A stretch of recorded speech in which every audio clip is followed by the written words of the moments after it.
Des blessures de son histoire, de ses douleurs existentielles, elle a tiré toute son inspiration romanesque.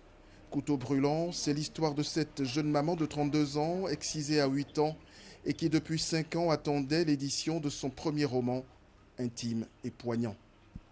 Aujourd'hui, je suis tellement heureuse, je suis fière de moi, parce que là, quand je regarde aujourd'hui le couteau brûlant, ça a été un long parcours depuis 2007. Ami Traoré sourit enfin à la vie, mais elle porte à vie les tristes souvenirs d'une enfance mutilée. On est à Boaké, on est dans l'un des quartiers, on va dire, dits populaires. Toutes les maisons que vous voyez, ce sont des bastions de l'excision. Dans cette maison familiale, Ami revient quand elle peut. D'ailleurs, elle y est toujours la bienvenue. Seulement qu'ici, les murs de cette douche du malheur lui renvoient l'écho des sanglots de centaines de filles amputées comme elle, d'un bout de leur chair, symbole de leur féminité. C'est là qu'il y a eu toute l'action, comme on le dit. Donc voilà, on était 12 et j'étais la dernière. Donc le lieu est resté. C'est vrai que les personnages ne sont plus. L'opération terminée, c'est ici que 2 mois durant, les filles excisées sont soignées. Rien n'a changé. Les cuisses bien serrées pour faciliter la cicatrisation. Regardez la photo Et puis il y a ce couteau dont elle garde jalousement la photo, comme pour arroser en permanence le jardin d'une mémoire que pourtant les souvenirs de la douleur ne peuvent assécher. Intitulé mon œuvre Le couteau brûlant, c'est en même temps brandi ce qui m'a propulsé dans mon monde douloureux. Longtemps blottie dans sa douleur physique et intérieure, elle opère une guérison émancipatrice grâce au pouvoir des mots.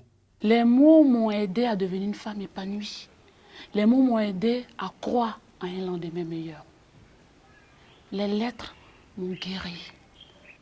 À travers ce livre, je ne recherche pas de la pitié. Je veux juste susciter une prise de conscience. Mutilée mais pas résignée, Ami s'est réconciliée avec sa tante, l'une des actrices de son excision. Mais quoi qu'elle fasse, la vertu du pardon ne lui rendra pas cette partie d'elle volée à jamais.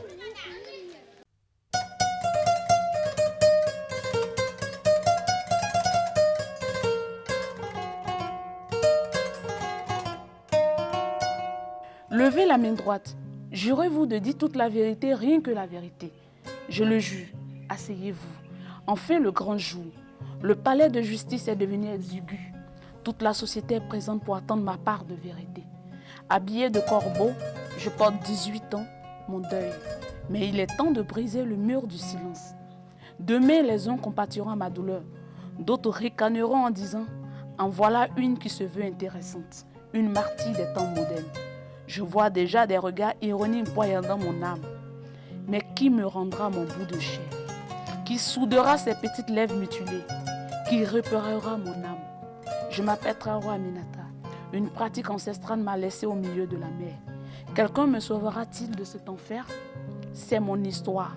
C'est ton histoire. C'est l'histoire d'une excisée parmi tant d'autres. Tant pis, j'attendrai votre sentence, mais je vous la rencontre. Il est une fois Aminata.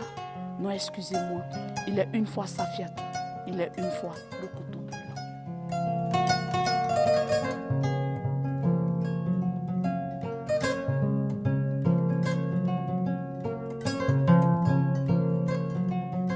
Je dirais que je suis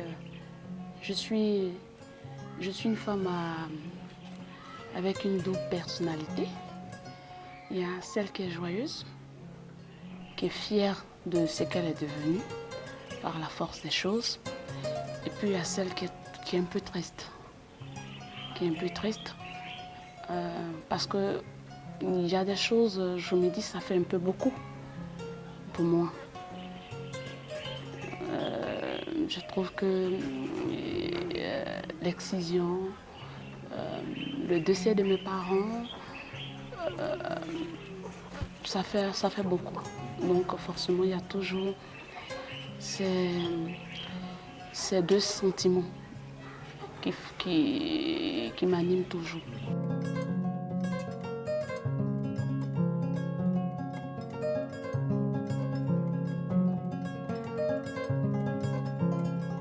J'ai regardé la photo du couteau.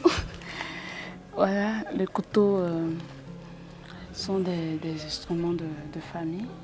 J'ai regardé, j'ai pris une photo. J'ai pris une photo et j'ai voulu garder parce qu'il le faut. J'ai dit toujours, il y a des générations futures qui ne sauront pas ce qu'est l'excision. Mais ce sont les photos, c'est l'instrument qui a servi pour la pratique de l'excision, qui vont témoigner de tout ce qui s'est passé. Peut-être qu'on ne sera pas là.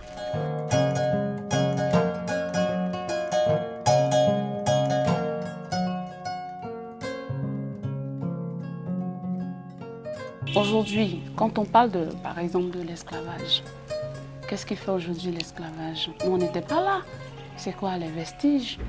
Beaucoup retournent aux sources, on va à Gorée. Mais qu'est-ce qui fait que c'est tout ce qu'on a pu garder? Donc c'est ça aussi le passé. Il faut garder tout ce qui est comme, même si ça a été un passé douloureux, même si ça a été un passé joyeux, mais il faut garder. Il faut garder parce que ça nous sert toujours.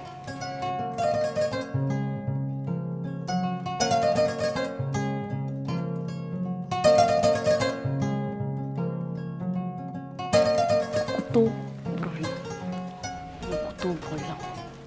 Parce que c'est un couteau, quand on regarde, c'est un couteau, même si ce n'est pas un couteau qui court les rues, on ne peut pas le trouver sur le marché. Ce sont des couteaux qui sont faits sur mesure, c'est l'instrument qui est utilisé pour la pratique de l'excision.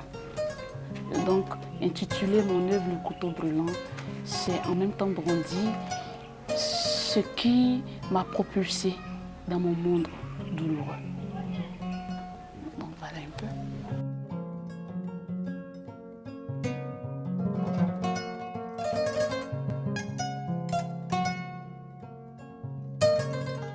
Oui, moi je dis toujours, les mots et les lettres, moi c'est mon amoureux. Parce que les mots m'apaisent. Les mots m'ont aidé à historiser cette douleur. Les mots m'ont aidé à devenir une femme épanouie. Les mots m'ont aidé à croire à un lendemain meilleur.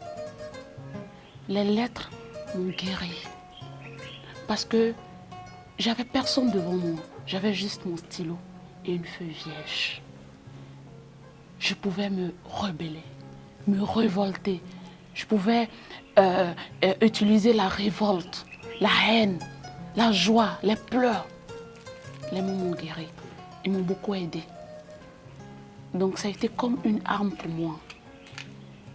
Et ça a permis, comme je dis, de briser le mur du carcan. Parce que c'est ça, c'est un grand début de guérison. Trouver des mots à sa douleur. Trouver des mots pour ses frustrations. Et c'est ça, les mots et les lettres. Où le merveilleux se mêle au vrai. La fiction à la réalité. Et là, on va toujours trouver le remède.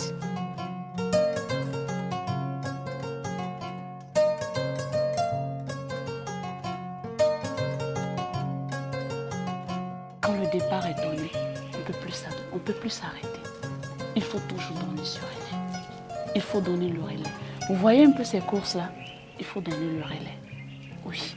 Donc, même si un jour, Ami s'arrête, et ça, je pense que ça sera ma mort,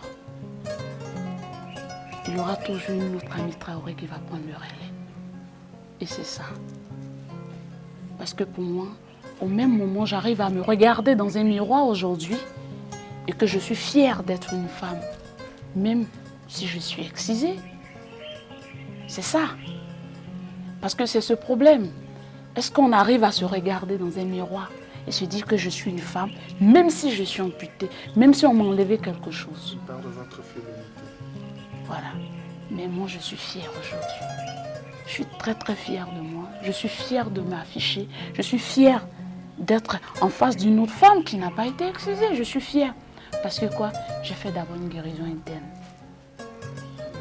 Ça reste à vie quand même. Oui. Et c'est pourquoi j'ai dit quoi? Le couteau brûlant. Le couteau qui brûle physiquement d'abord, mais psychologiquement. Et ça, c'est à vie. On ne peut pas guérir totalement. Personne ne pourra remplacer. On trouve toujours des prothèses. Lorsqu'on a une jambe qui a été amputée, un bras, Mais on ne peut pas trouver une prothèse pour la douleur.